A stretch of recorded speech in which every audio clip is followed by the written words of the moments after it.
बिस्मिल्लाहिर्रहमानिर्रहीम। नाज़रीन अस्सलाम वालेकुम। मैं हूं आपके मेज़बान साबिर शाकिर वफाकी दारुल हुकूमत इस्लामाबाद से कुछ ताज़ा तरीन ख़बरें और ख़बरों का ताल्लुक़ पाकिस्तान की कौमी सियासत से है। कल रात से लेकर जब से वज़ीर आज़म इमरान ख़ान के ख़िलाफ़ तहरीक अदम एतमाद मंजूर हुई है और वो बनी गाला में मुक़ीम, तो एक लोगों का जमे गफ़ीर जो है वो निकला। लाहौर, इस्लामाबाद, पेशावर, कराची और साथ ही साथ मुख्तलिफ़ शहरों में, ये तो मेन शहर हैं, तमाम शहरों में लोग निकले, अपना पुरअमन एहतजाज किया। रात गए तक एहतजाज करते रहे, रिकॉर्ड करवाते रहे और न सिर्फ पाकिस्तान में बल्कि बैरून मुल्क ओवरसीज़ पाकिस्तानी भी भरपूर उन्होंने शिरकत की। और लग ऐसे रहा है कि ये तहरीक अदम एतमाद कामयाब हुई है। इससे वज़ीर आज़म इमरान ख़ान, साबिक़ वज़ीर आज़म इमरान ख़ान इसलिए नहीं कह रहा कि जब तक लीडर ऑफ़ द हाउस आ नहीं जाते तब तक वो वज़ीर आज़म हैं, तो उनको फ़ायदा ही फ़ायदा हो रहा है। तहरीक अदम एतमाद से लेके अब तक मंजूर होने तक सारा फ़ायदा जो है वो इमरान ख़ान साहब को हुआ है और उनकी अवामी मकबूलियत में इजाफ़ा हो गया। लोग जो समझ जिनका मोड़ दिया गया था, उनको उलझा दिया गया था, उनका परसेप्शन बनाया जा रहा था, महंगाई, बेरोज़गारी, तेल की कीमत बढ़ गई, आलू की कीमत बढ़ गई, टमाटर बढ़ गया, मिर्च गायब हो गई, दही इतने की हो गई, दूध इतने का हो गया, चीनी स्कैंडल, आटा स्कैंडल, ये सारी चीज़ें वो सब की सब मिलिया मेट हो गई और वो तहरीक अदम एतमाद का जो एक रेला आया उसमें सब कुछ बह गया, तमाम ऐब ख़त्म और इमरान ख़ान साहब की मकबूलियत और उनका जो वोट बैंक सपोर्टर पहले से कहीं ज़्यादा बाहर निकल आया सड़कों पे। कोई तोड़ फोड़ नहीं हुई, कोई कुछ नहीं हुई और ये तो मनाज़र आपने देखे। इवन वो लोग भी, वो मीडिया हाउसेस भी इमरान ख़ान साहब की इन रैलियों को, इस एहतजाज को, इस इज़हार यकजहती को जो अवाम कर रहे हैं वो भी दिखा रहे हैं, जो जिन्होंने तहैया किया हुआ था कि हमने इनको क्रश करना है। ये तो है सूरत हाल। वो भी मजबूर हैं क्योंकि व्यूअरशिप है और लोग देखना चाहते हैं। और बैरून मुल्क चले जाएं तो लंदन जैसे शहर में तसादुम की कैफियत और वहाँ पे लोग निकले हुए हैं क्योंकि जश्न मनाया जा रहा था नवाज़ शरीफ साहब की रिहाइशगाह पे। ढोल लाए गए थे, उधर पहुँच गए ओवरसीज़ पाकिस्तानी, उन्होंने वहाँ पे उनका ढोल बजा दिया और लंदन में लंदन पुलिस को मुसीबत बनी हुई है। तो इसी तरीके से यूरोप में, यूरोपीय ममालिक में, मगरबी ममालिक में, अमेरिका में ये सब कुछ हो रहा है। तो अभी भी नज़रें पूरी दुनिया की पाकिस्तान पे लगी हुई हैं। इमरान ख़ान अभी भी नंबर 1 पे है, टॉप ट्रेंड पे है और मिलियंस ऑफ मिलियंस जो हैं वो अपनी राय का इजहार कर रहे हैं। तो ये एक दिखाने वालों के लिए, समझने वालों के लिए इशारा है, अक्लमंदों के लिए कि ये हो क्या रहा है। क्या उनसे कोई गलती तो नहीं हो गई? तहरीक अदम एतमाद ने जो सोच के ये सारा कुछ प्लान तैयार किया था वो मिलिया मेट नहीं हो गया? तमाम जमातें मिल के जो उन पे आ गई थीं और यहाँ तक के पूरी स्टेट मशीनरी जो है, हुकूमती मशीनरी हुकूमत में होते हुए भी खिसक गई थी, क्या उनसे कोई गलती तो नहीं होगी? ये है वो चीज़। सोच तो रहे होंगे, खैर सब सोच रहे होंगे। अपोजिशन भी इस वक्त बहुत परेशान है कि वो हुकूमत और ये भानमती का कुम्मा जिसको कहा जाता है, खैर वो आज मैदान सजना है पार्लियामेंट हाउस में। कौमी असम्बली में डिप्टी स्पीकर कासिम खान सूरी जो इस वक्त कायम मुकाम स्पीकर हैं, फुल फ्लैज इख्तियार है, उन्होंने हाउस चलाना है और अपोजिशन की जान वैसे ही कासिम खान सूरी से जाती है क्योंकि वो इनकी कई महीनों की मेहनत, कई हफ्तों की मेहनत और बहुत बड़ी इन्वेस्टमेंट, रोकड़े मोकड़े सब उन्होंने एक ही रोलिंग में फ़ारिग कर दिए थे, तो उनसे जान जाती है। असद कैसर साहब स्पीकरशिप से इस्तीफ़ा दे चुके हैं और कल वो बैठेंगे ईवान में आके वोट डालेंगे। वज़ीर आज़म इमरान ख़ान, इरादा है उनका कि कल वो जाएंगे पार्लियामेंट हाउस, पार्लिमानी पार्टी का आज जाएंगे वो पार्लियामेंट हाउस में और इजलास करेंगे, पार्लिमानी पार्टी को बुलाएंगे और उसमें हाज़िरी लगाई जाएगी और उसमें जो मेंबर नहीं आएगा और जो मेंबर नहीं आएगा नंबर 1 और जो रुकन शाह महमूद कुरैशी के हक़ में वोट नहीं देगा उनके ख़िलाफ़ कार्रवाई शुरू की जाएगी क्योंकि ये इलेक्शन लड़ाई इसलिए जा रहा है कि उनके ख़िलाफ़ कार्रवाई शुरू की जाएगी और कार्रवाई शुरू करके उनको डी सीट करवाया जाएगा और कायम मुकाम स्पीकर कासिम खान सूरी ये काम अपने हाथों से करके जाएंगे। इलेक्शन कमीशन ऑफ पाकिस्तान को उनके रेफरेंस भेज के फिर जाएंगे। अब इलेक्शन कमीशन ऑफ पाकिस्तान इन मुनहरिफ अरकान को फ्लोर क्रॉसिंग का शिकार 63 उनके कब तक उनको दबा के रखता है, मज़ीद एक्सपोज हो जाएगा, उनके ख़िलाफ़ कार्रवाई नहीं, मज़ीद एक्सपोज हो जाएंगे। क्योंकि तहरीक अदम एतमाद के हक़ में तो उनसे वोट नहीं डलवाया, उसमें तो वो बच गए लीगली कानूनी, क्योंकि 174 अरकान उन्होंने इत्तेहादियों के मिला के और इधर उधर आज़ाद मेंबर्स मिला के फ़ारिग कर दिया। लेकिन यहाँ पे फिर अब वो फंस गए हैं। मुनहरिफ अराकीन का मुस्तक़बिल आज के दिन से है कि वो शाह महमूद कुरैशी को वोट देते हैं या नहीं देते, क्योंकि नंबर का फ़र्क है 3 वोटों का। और अगर मुनहरिफ अराकीन नहीं आते, गैर हाज़िर रहते हैं, तो या उधर वोट देते हैं।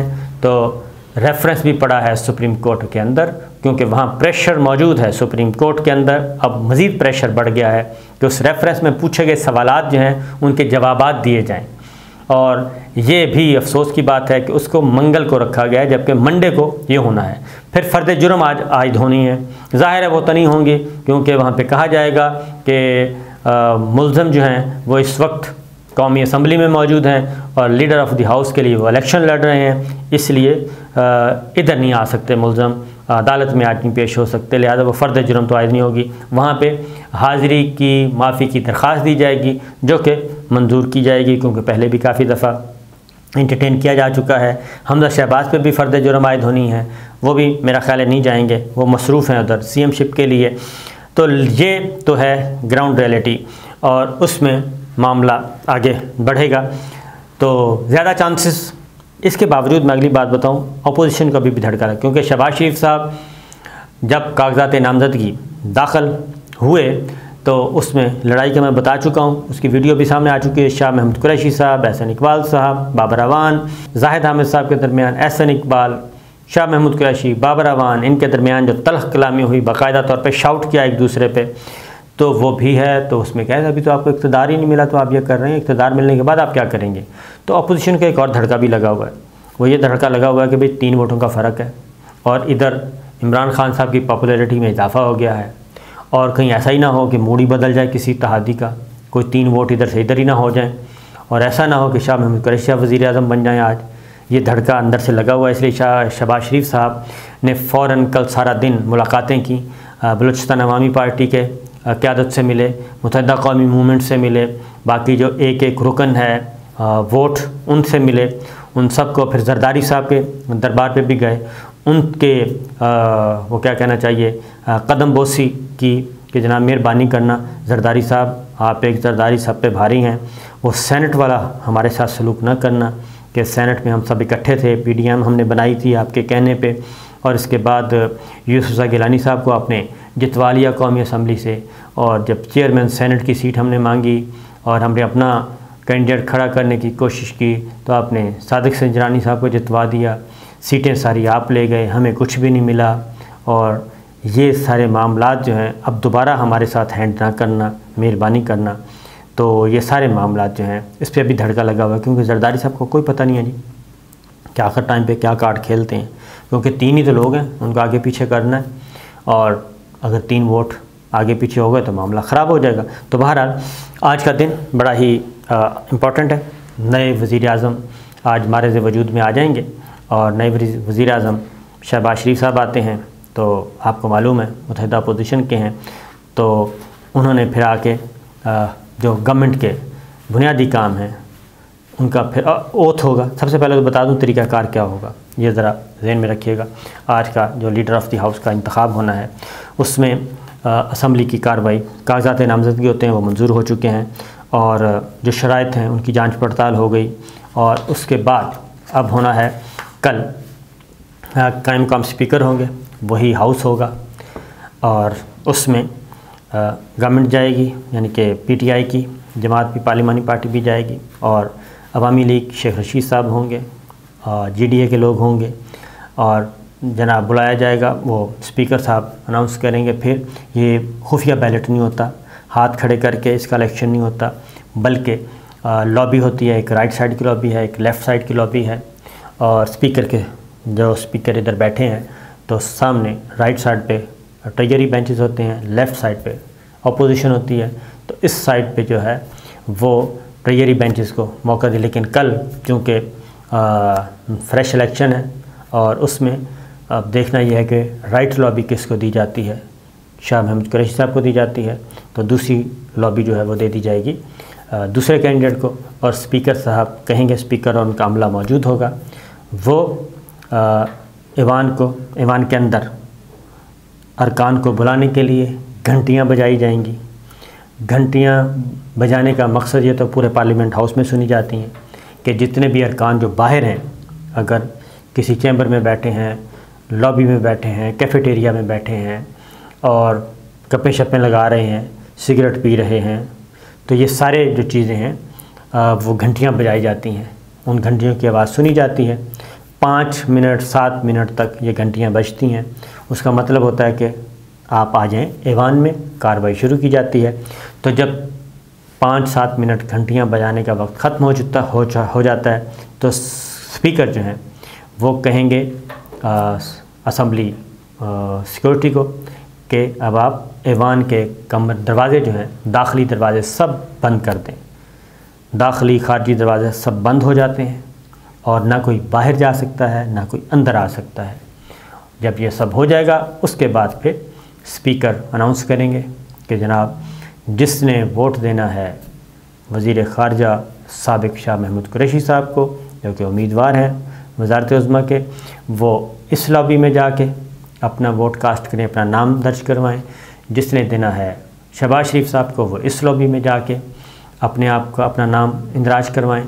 तो वहाँ पे बाकायदा तौर पे नाम दर्ज किया जाता है, हल्का नंबर होता है, एफिलिएशन लिखी जाती है, पार्टी कौन सी है, तो उसके मुताबिक वो गिनती होती है आखिर में रिज़ल्ट। और वो असम्बली सेक्रेटेरिएट का अमला मौजूद होता है, शोबा कानून भी होता है, बाकी भी होते हैं। उसके अकॉर्डिंगली फिर रिज़ल्ट तैयार किया जाता है। रिज़ल्ट तैयार करके स्पीकर तक पहुंचाया जाता है। तो स्पीकर उसके बाद अनाउंस करते हैं कि जनाब इतने वोट शाह महमूद कुरैशी साहब ने हासिल किए और इतने वोट शहबाज शरीफ साहब ने, वो अनाउंस करेंगे। और जिसके पास 172 अरकान होंगे वो फातिह करार पाएगा, क्योंकि ये 342 का ऐवान है। 341 वोट इस वक्त मौजूद हैं असम्बली में। 341 एक मेंबर की वफ़ात हुई है, वो है पाकिस्तान तहरीक इंसाफ का, एक वोट उनका कम है। तो इस तरीके से ये इलेक्शन होगा। और इस वक्त जो बज़ाहिर नंबर्स हैं, पाकिस्तान तहरीक इंसाफ के 155 नंबर हैं, 3 वोट GDA के हैं 158 हो गए, एक अवामी लीग का है 159 हो गए। ये वोट इनके साथ खड़े हैं और बाकी जो वोट हैं वो खड़े हैं काफ लीग के 159, 155 और 3 GDA के 158, एक अवामी लीग का 159 और 4 वोट जो हैं वो काफ लीग के हैं 163। ये 163 वोट है, बाकी 174 वोट उनकी तरफ है। और इधर से कितने वोट इधर आते हैं तो उसका है अंदाज़ा, क्योंकि मुनहरिफ अरकान उधर जा चुके हैं, आज़ाद अरकान हैं। तो ये अभी, और ये भी इस बात का भी इम्कान मौजूद होता है क्योंकि ये जो पोजीशन है 174 अरकान, और ये भी हो सकता है कि कोई भी मेजॉरिटी हासिल ना कर सके का चांसेस मौजूद होता है, क्योंकि इस वक्त सिचुएशन मौजूद है, कंडीशन है, उसमें कोई भी हासिल ना कर सके मेजॉरिटी। और ऐसी सूरत में फिर मेरा ख़्याल है, आई एम नॉट श्योर कि, लेकिन ऐसी सूरत में फिर कौमी असम्बली को तहलील करना पड़ता है और फ्रेश इलेक्शन की तरफ जाना पड़ता है। तो इस बात का इम्कान भी मौजूद है। तमाम इम्कानात रखे जाते हैं, मौजूद होते हैं, और इस पे देखना है कि आज क्या मूड है लोगों का। बाहर की सूरत हाल जो है, जो वज़ीर आज़म इमरान ख़ान को रिस्पॉन्स मिला है पूरे पाकिस्तान में और पूरी दुनिया में, उसके बाद ये आज रात या गुज़श्ता रात जो गुज़री है उसमें कुछ ना कुछ सोचा तो होगा अपोजिशन ने कि जनाब ये क्या मुसीबत आन पड़ी है। हम तो इसको बिल्कुल समझ रहे थे अकेला कर दिया, लेकिन अकेला हो के वो अवामी ताकत जो है उसके साथ खड़ी है। तो ये बड़ी दिलचस्प है आज का दिन। इफ़ बट्स के साथ कोई भी हासिल ना कर सके और इधर हो गए लोग तो फारिग हो जाएंगे। तो बहरहाल ये सोचने की बातें देखते हैं, बड़ा दिलचस्प दिन है आज का। इजाज़त दीजिए, अल्लाह हाफ़िज़।